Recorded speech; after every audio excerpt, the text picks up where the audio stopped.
एक old man और एक यंग लड़की ये दोनों बाथरूम में फंस जाते हैं। ओल्ड मैन एक जर्नलिस्ट था और उसकी इंटरव्यू ये लड़की लेना चाहती थी, पर उसके इंटेंशन कुछ अलग ही थे।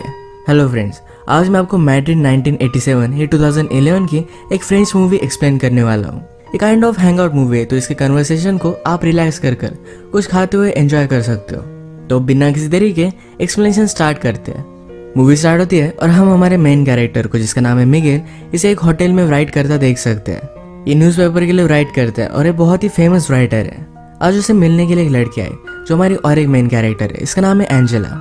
एंजेला आज मिगेल का इंटरव्यू लेना चाहती थी। वो भी अच्छे से राइट करना चाहती है, एक अच्छी जर्नलिस्ट बनना चाहती है। मिगेल एंजेला को कुछ ऑर्डर वगैरह करने के लिए कहता है।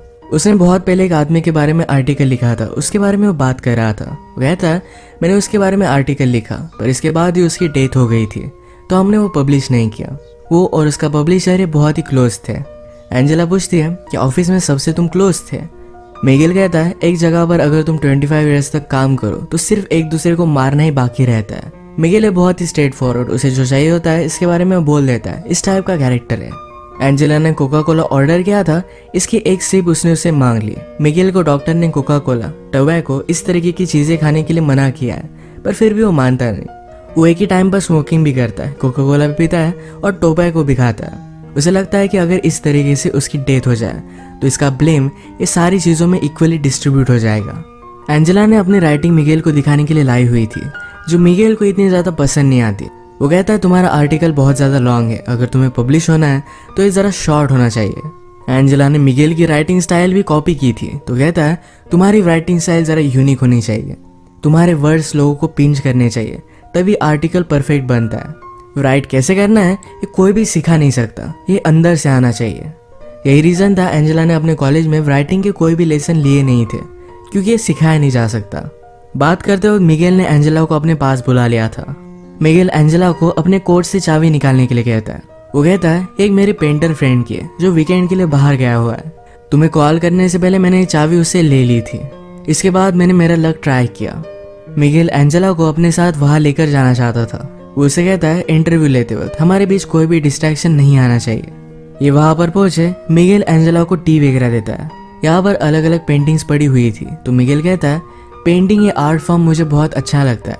जब आप पेंटिंग करते हो उसके बाद भी कलर्स को स्मेल कर पाते हो, फिजिकली इसे एंजॉय कर पाते हो, पर राइटिंग का उस तरीके से कुछ भी नहीं है।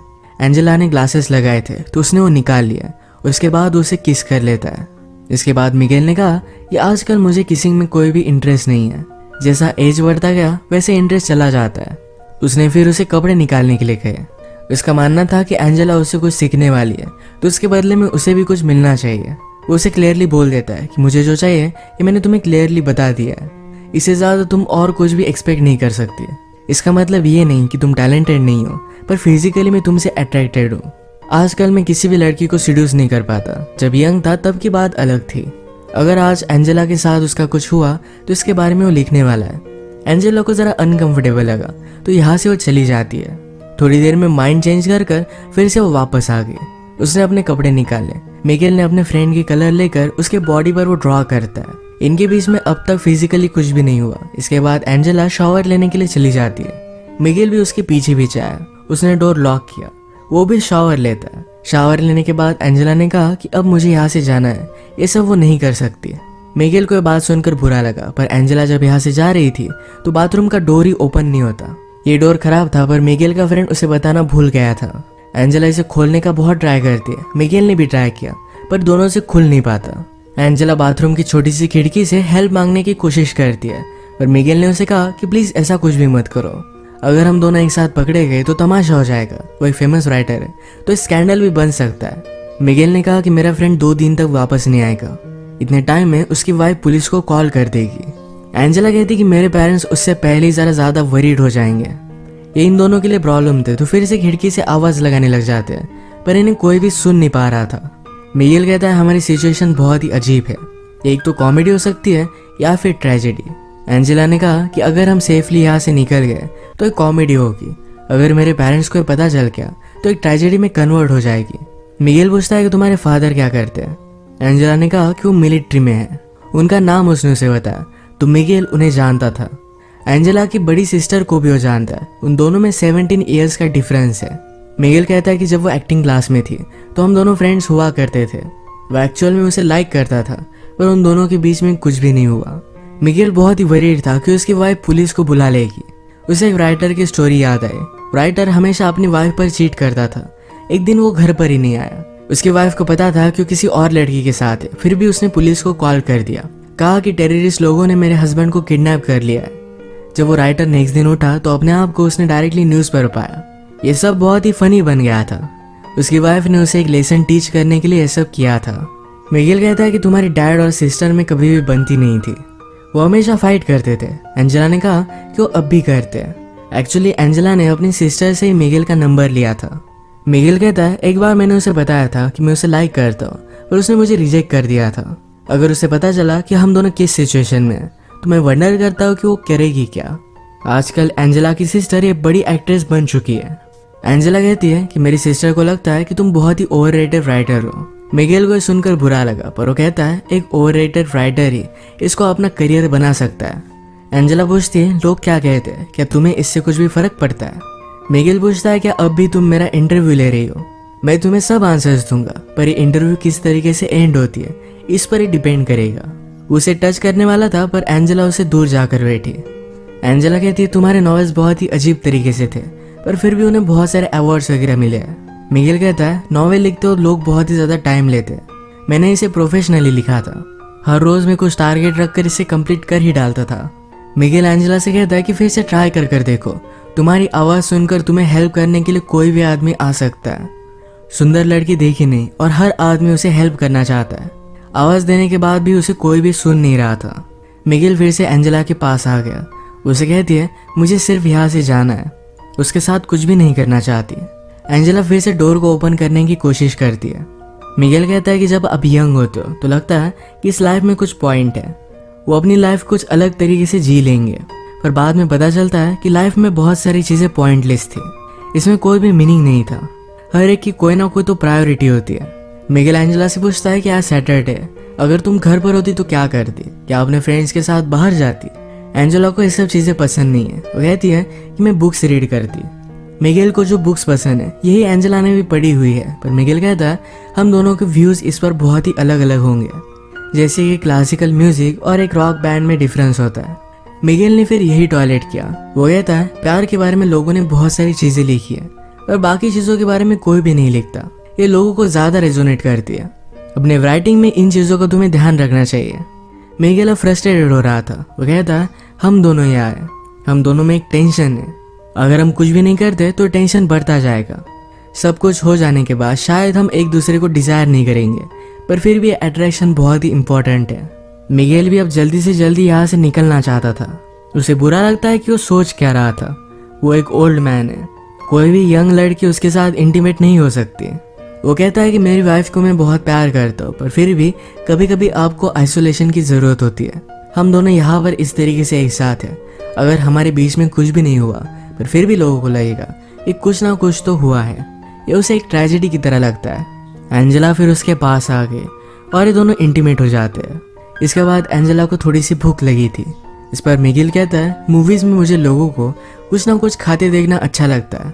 उसने अभी अभी एक एक्शन मूवी देखी थी जो बहुत ही फास्ट थी, पर अचानक से उसमें एक आदमी का खाना खाते हुए सीन आ गया। उसे लगता है कि उस सीन में एक पीस था, एक रियलिटी थी। वो बताता है कि राइटिंग भी इसी तरीके से होती है, जिस तरीके से जो भी फैक्ट्स है हमें उस तरीके से बताने चाहिए। जितना आप रियल लिखोगे उतना ही लोगों को अच्छा लगेगा। एंजेला अपनी राइटिंग से वर्ल्ड चेंज करना चाहती थी, पर मिगेल कहता है वैसा कुछ भी नहीं होता। तुम सिर्फ लोगों के लिए अच्छा लिखने का ट्राई कर सकते हो, बाकी कुछ भी तुम्हारे हाथ में नहीं। मिगेल के व्यू से बहुत सारे निगेटिव होते हैं। वो एंजेला से हमेशा इस तरीके से बात कर रहा था कि वो उससे बहुत ही ज़्यादा छोटी है। वो ऑलमोस्ट एंजेला को डांट रहा है, इस तरीके से उससे बात कर रहा था। एंजेला को इस पर गुस्सा आ गया। वो कहती मुझे सब लोग इसी तरीके से ट्रीट करते हैं, तुम सिर्फ बड़े हो, तुम्हें एक्सपीरियंस है, इसका मतलब ये नहीं कि तुम सही हो। तुम्हें क्या लगता है यहाँ पर मेरा आना ये तुमने चूज़ किया था, मैं भी तुम्हें चूज़ कर सकती हूँ। शायद मुझे भी कुछ ना कुछ डिफरेंट चाहिए था, इसीलिए मैं यहाँ पर आई। एंजेला का गुस्सा शांत होने के बाद मिगेल कहता है किसी को आवाज़ लगा कर देखो, पर फिर भी कोई भी सुन नहीं पा रहा था। एंजेला कहती है कि जब मैं छोटी थी तो इस तरीके से प्रिटेंड करती थी कि मैं एक सेलिब्रिटी हूँ, मेरा इंटरव्यू चल रहा है और आईने के सामने हमेशा ऐसे देखती रहती थी। मिगेल कहता है लोग अपने आप को जैसे है इस तरीके से एक्सेप्ट नहीं कर पाते, इसलिए कुछ ना कुछ ज़्यादा पावरफुल बनने की कोशिश करते हैं। ये बात एंजेला ने भी रियलाइज़ की थी और इसके बाद उसने मिरर के सामने इस तरीके से प्रिटेंड करना छोड़ दिया।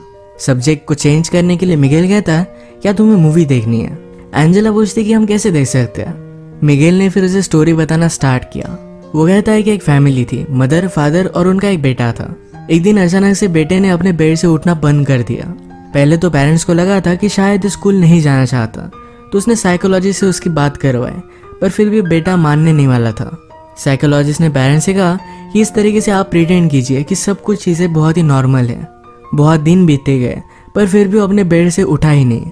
फादर और मदर ने फिर डिसाइड किया कि हम इसे लेकर कहीं वैकेशन पर जाएंगे। ये अलग अलग प्लेसेस पर घूमे। घूमते घूमते एक जगह पर मेला चल रहा था। इस मेले में अपने बेटे को बेड पर ही लेकर गए। वहां पर एक लड़की से उसने बात की। वो लड़की भी उसके प्यार में पड़ गई। उनका बेटा फिर भी बेड से उठा ही नहीं। उस लड़की को बहुत बुरा लगा और वो भी फिर बेड में ही रहने लग गई। ये बात देखकर सारे विलेज वालों को लगा कि शायद ये बीमारी कंटेजियस हो सकती है। उन्हें यहाँ से बाहर निकाल दिया गया और भी थोड़े दिन बीत गए। एक रात आई जो बहुत ही ब्यूटीफुल थी। मदर और फादर एक दूसरे की कंपनी एंजॉय कर रहे थे।